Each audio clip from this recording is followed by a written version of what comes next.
Vanzelfs docht Omroep Friesland ook dit hier weer wijdweidelijk verslag van het scootjesielen op radio, televisie en internet. Maar oors als oren jaren, dit keer net vanuit de locatie onder de verste wal, maar 3 weken lang vanuit het wetter. 2 baggerskippen moesten daarvoor ingrijpend verbouwd worden. Als die skippen thuiskomen, ja, we zijn baggerbedrijf, dan weet hij ook nog wat er gebeurt. Dus het is een hele ploeg die er op de schil erin te scheermaatje. De vrouw sjouwt alles erin, wat we eten en drinken moeten. En dus ja, dat is een aardig gebeuren alweer. In de late ruimte van het skip binnen 2 complete radio- en televisiereportagewijnen takelen. Boven dat waar ik nog een Lietse tv-studio in elkaar zet. Een boskoon antennes met zwaartje voor een goede ontvangst bij de meesten thuis.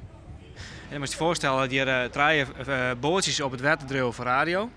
Die komen bij mij verbindingen hierheen. Maar die verslag wil ik bij de radio uitsturing hebben. Dus die moet ik weer een retourverbinding hebben. Dus dan hebben we het al 4 antennes. Vervolgens moet die radiosignaal ik weer naar de studio daar. Daarnaast hebben we natuurlijk nog eens camera die in het bakje hangt. In de heegwerkers, zeg maar, voor dagtv, de livebeelden. Dat komt hier binnen, maar dan moet ik weer naar jou daar. En cameraman René Diek zit in dat bakje. Meer dan 5 meter hoog in de lucht.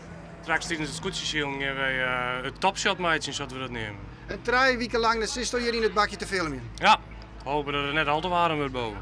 En wat als je er hoog in de lucht nu aan zijn plotseling pisje maakt? Ja, van tevoren pisje, tijdens de wedstrijd wil er net pissen. Dan had presentatrice Simone Scheffer wat meer comfort. Oh, een mooie wc. Al binnen ik voor haar de verroringsgrut. We zitten in die midden op het wetter en onder de wedstrijd, ja, dan kunnen we het echt van dichtbij volgen. En de oren hier, en dan wie het vaak wel voor u als presentatoren, dat we 4 voet winnen en het van jaren 6, Klaas Johans en Sippie doen nog, jaren moesten hoe die wedstrijd verroen. Dus ja, wat dat betreft ben we er een heel eind op vooruit gaan. SKS Scootjesielen 2013. En Omroep Friesland vat mij. Skipper Sieseling vindt het machtig, alhoewel. De vrouw die wil de eerste dagen net maar dat zal ik ook even zeggen van de wordt soms wel eens wat nuttig en daar krijgt ze wat meer moeite mee. Dus dan moet ik me alleen rijden en daar heb ik een vrek mee.